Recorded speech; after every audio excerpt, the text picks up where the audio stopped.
মধ্যপ্রাচ্যের জাদ্রেল নেতা Ebrahim Raisi তার মৃত্যুর পর দেখা দিয়েছে নানা রকম সন্দেহ। সত্যিই কি দুর্ঘটনায় পড়েছিল তাকে বহনকারী হেলিকপ্টার, নাকি এর পেছনে ছিল ইসরায়েলি গোয়েন্দা সংস্থা মোসাদের হাত?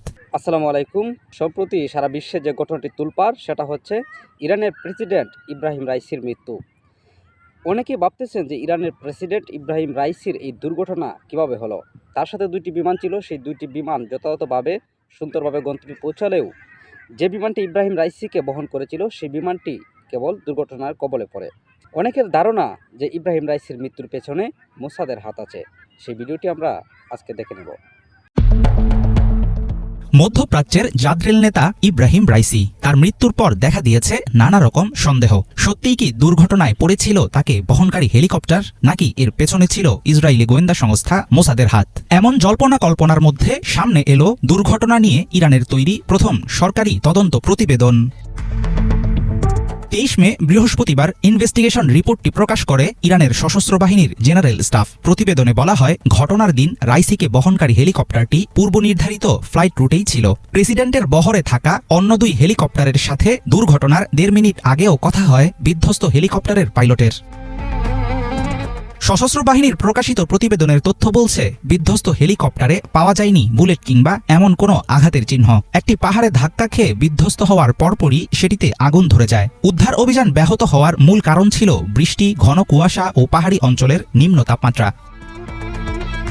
সাবেক প্রেসিডেন্ট ইব্রাহিম রাইসি ও তার সফর সঙ্গীদের নিহত হওয়ার ঘটনায় গত 20 মে সোমবার তদন্ত শুরু করে ইরান। দেশটির সশস্ত্র বাহিনীর প্রধান মেজর জেনারেল মোহাম্মদ বাগিরির নির্দেশে তদন্তের দায়িত্ব পান ব্রিগেডিয়ার আলী আবদুল্লাহি।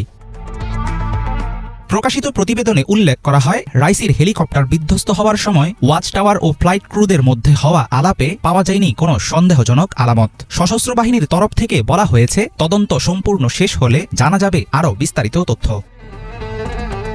গত 19 মে রবিবার একটি বাঁধ উদ্বোধন করে ফেরার সময় ইরান ও আজারবাইজান সীমান্তে বিধ্বস্ত হয় রাইসিকে বহনকারী হেলিকপ্টার। সাম্প্রতিক সময়ে নানামুখী ভূরাজনৈতিক ও অর্থনৈতিক সমস্যার মুখে আছে ইরান। এমন পরিস্থিতিতে দেশটির প্রভাবশালী প্রেসিডেন্ট ও শীর্ষস্থানীয় নেতাদের মৃত্যু থমকে দিয়েছে সবাইকে। ইরানের সাথে বহুদিনের বৈরিতা ইসরায়েলের। সিরিয়ায় ইরানি দূতাবাসে হামলার ইস্যুতে দেশ দুটো দাঁড়িয়েছিল সম্মুখ যুদ্ধের মুখোমুখি। তেহরানের গুরুত্বপূর্ণ কোনো নেতার মৃত্যু ইসরায়েল ও পশ্চিমাদের জন্য সুখবর। সে কারণে তাদের দিকে সবসময়ই ছিল সন্দেহের আঙুল।